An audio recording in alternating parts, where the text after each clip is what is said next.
To remain ahead of the curve, subscribe and hit the notification bell. Welcome to Grand Prix, your go-to channel for the quickest updates in Formula One. We have 3 exciting stories for you. Let's get started. Hey everyone, we're back with a potential big update for the next Formula One season. Before we dive into the details, make sure to subscribe and turn on notifications so you don't miss any of our daily videos covering the best of the F1 world. If you appreciate straight to the point content like this, don't forget to leave a like to support our work. If you've been following the channel, you probably already know that the American brand Cadillac has been preparing to join the Formula One grid as the 11th team in 2026. This entry is backed by General Motors, a giant in the automotive industry, and is closely linked to Andretti Global, which has long sought a place in Formula One. However, due to the politics of the sport, the Andretti name is not officially attached to the project, as the team is branded separately to satisfy Liberty Media, the commercial rights holder of F1. Behind the scenes, however, much of Andretti's infrastructure and personnel are involved in Cadillac's F1 effort. Despite all these preparations, things have been quiet for some time, with no official confirmation on whether this new team will actually make it onto the grid. While there has been plenty of speculation, fans and insiders have been wondering about Cadillac's future in the sport, since F1 and the FIA have not yet made a definitive announcement. However, it appears that this wait may be coming to an end today, as the FIA posted a mysterious message on social media asking the straightforward question: how many cars can you count?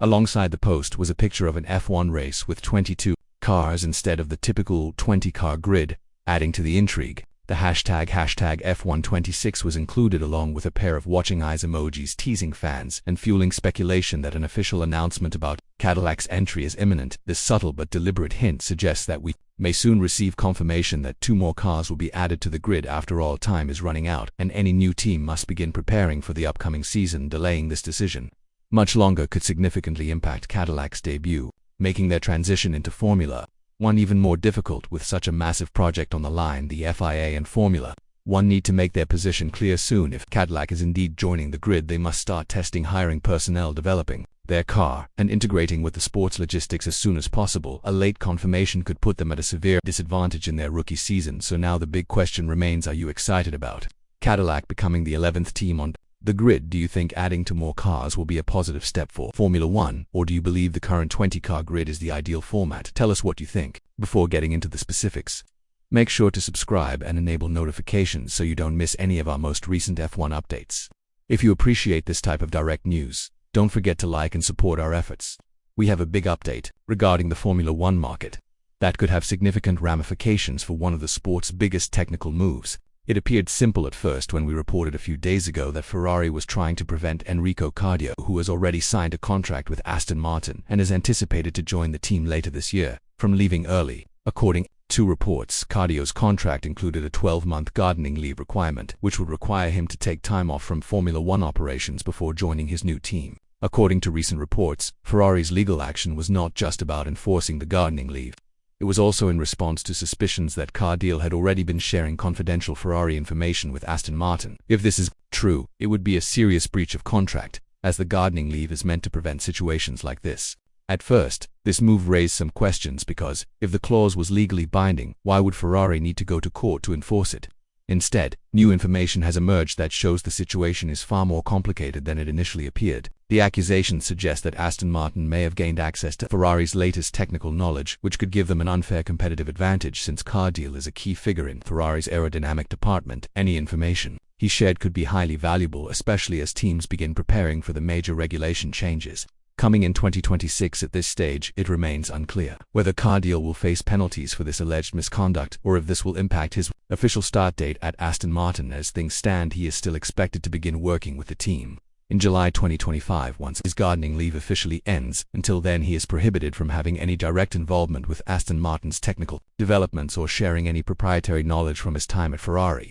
While there is no official verdict yet, this case could set an important precedent for future high-profile personnel moves in Formula One. If it is proven that Cardio shared confidential Ferrari data before his contract allowed, should he face consequences for it? Could Ferrari demand further legal action, or will this dispute be settled behind closed doors? We'll continue to monitor the situation closely as more updates are expected in the coming weeks, but now we want to hear from you if it turns out that Cardio did in fact pass on sensitive Ferrari information to Aston Martin during his gardening leave. Do you think he should be punished? Let us know your thoughts. After preseason testing, which team and driver do you believe will dominate the 2025 Formula One season, with McLaren Ferrari defending world champion Max Verstappen is one of the people weighing in on the season's early outlook. Mercedes and Red Bull are both displaying remarkably close performance levels, and this season is looking to be one of the most competitive in recent memory.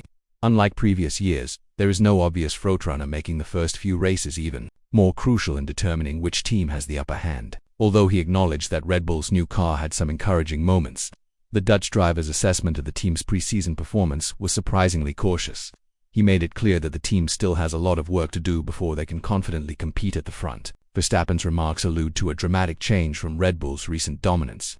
For the previous few seasons, the team started the year as the clear favorite, frequently having a distinct performance advantage over the competition. However, following testing, it seems that the gap has narrowed, possibly even reversed.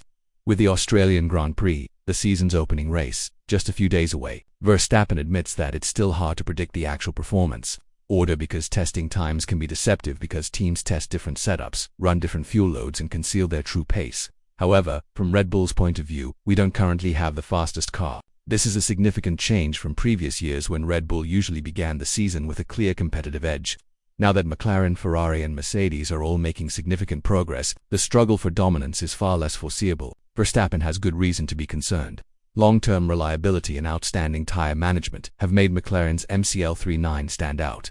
Mercedes seems to have found a more stable aerodynamic idea after having trouble with its car philosophy in recent seasons, while Ferrari has corrected some of its major shortcomings from the previous year. Red Bull will need to speed up their in-season development to match the advancements made by rival teams this season if they hope to maintain their position at the top. The key challenge for Red Bull now is to maximize the potential of their car while also introducing a steady stream of upgrades. While testing results do not always translate directly to race weekends, they do provide valuable insights into where each team stands. If Red Bull struggles in the opening rounds, their entire season strategy may need to be adjusted to stay in the championship hunt. This could mark a turning point in the sport's competitive landscape. If Red Bull is truly on the back foot, we could see a multi-team title fight, something Formula One fans have been waiting for since the turbo hybrid era began in 2014. According to preliminary reports, the 2025 championship match may be the closest in recent memory. It's your time to comment. Do you believe Verstappen is justified in being concerned?